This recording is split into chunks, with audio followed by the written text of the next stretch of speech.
আসসালামু আলাইকুম, সঞ্জনা কিচেনে সবাইকে স্বাগতম। প্রিয় বন্ধুরা, সবাই কেমন আছো? চলে এসেছি আবারও আরেকটি মজাদার রেসিপি নিয়ে।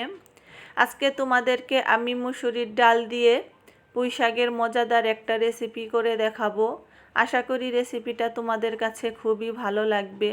তোমরা বাসায় অল্প সময়েই ঝটপট এইরকম মজাদার রেসিপি করে নিতে পারো।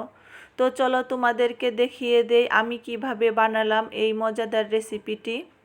তার জন্য আমি এইখানে পুঁই শাক নিয়েছি। পুঁই শাকের পাতাগুলো ভালো করে কেটে ধুয়ে পরিষ্কার করে পানি ঝরিয়ে নিয়েছি। আর এই দিকে নিয়েছি মুসুরির ডাল, এটাকে ভালো করে ধুয়ে পরিষ্কার করে নিয়েছি। এখন চলে যাচ্ছি চুলায়, কড়াইটা বসিয়ে দিয়েছি। এর মধ্যে দিয়ে দিব সাদা তেল। তেলটা গরম হয়ে গেলে এর মধ্যে দিয়ে দেব ফোড়নে গোটা জিরা আর দিয়ে দিলাম গোটা সাদা সরিষা। তো আমার রেসিপিটা যদি তোমাদের কাছে ভালো লেগে থাকে প্লিজ লাইক কমেন্ট শেয়ার করে দিও। আর আমার চ্যানেলে যারা নতুন বন্ধু আছো প্লিজ আমার চ্যানেলটা সাবস্ক্রাইব করে আমার পাশে থেকে যেও। আর একটা লাইক কিন্তু অবশ্যই দিয়ে দিও বন্ধুরা। তো তারপর আমি দিয়ে দিলাম পেঁয়াজ কুচি আর দিয়ে দিলাম 3টা কাঁচামরিচ। এখন পেঁয়াজটাকে একটু লাল লাল করে ভেজে নেব। তো পেঁয়াজটা ভাজা হয়ে গেছে, এর মধ্যে দিয়ে দিলাম অল্প একটু পানি। দিয়ে সব মশলাগুলো দিয়ে দেব।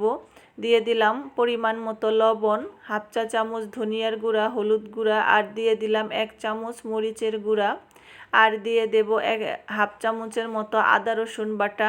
দিয়ে মশলাটাকে ভালো করে কষিয়ে নেব। তো মশলাটা কষানো হয়ে গেছে, এখন আমি ডালটা দিয়ে দিলাম। দিয়ে ভালো করে মশলাটার সাথে মিক্সড করে একটু ঢাকা দিয়ে রাখবো এটা সেদ্ধ হওয়ার জন্য। তোমরা চাইলে এটা কিন্তু হাতে মাখিয়েও করতে পারো, তাহলে এটা আরও বেশি মজা লাগে খেতে। তো আমার ডালটা আমি একটু কষিয়ে এর মধ্যে দিয়ে দিলাম পানি, অল্প একটু পানি দেব এর মধ্যে। তারপর ডালটা একটু ফুটে গেলে আমি এর মধ্যে পুঁই শাকগুলো দিয়ে দেব। তো আমার ডালটা ফুটে গেছে দেখো, এখন আমি পুঁই শাকগুলো দিয়ে দেব। দিয়ে ভালো করে ডালটার সাথে মিক্সড করে নেব। পুঁই শাকে থেকে অনেক পানি উঠে যাবে, এর জন্য আমি আর এক্সট্রা পানি ব্যবহার করব না এখানে। তো দেখো বন্ধুরা, পুঁই শাক থেকে আমার অনেকটাই পানি উঠে গেছে। আর এটা বেশিক্ষণ চুলায় রাখবো না, তাহলে পুঁই শাকের পাতাটা সবুজ থেকে লাল হয়ে যাবে, তাহলে কিন্তু খেতে ভালো লাগবে না। তো আমার রান্নাটা প্রায় হয়ে গেছে, এখন আমি এটা তোমাদেরকে পরিবেশন করে দেখাচ্ছি কতটা মজাদার হয়েছে। তো তোমরা বাসায় একবার অবশ্যই ট্রাই করো,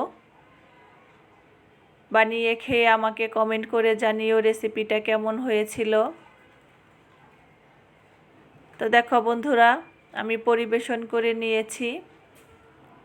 আমার কাছে তো এই রেসিপিটা খেতে অসাধারণ লাগে। তো আজ এই পর্যন্তই, ভালো থেকো সবাই। আবার চলে আসবো আরেকটি নতুন রেসিপি নিয়ে। আল্লাহ হাফেজ।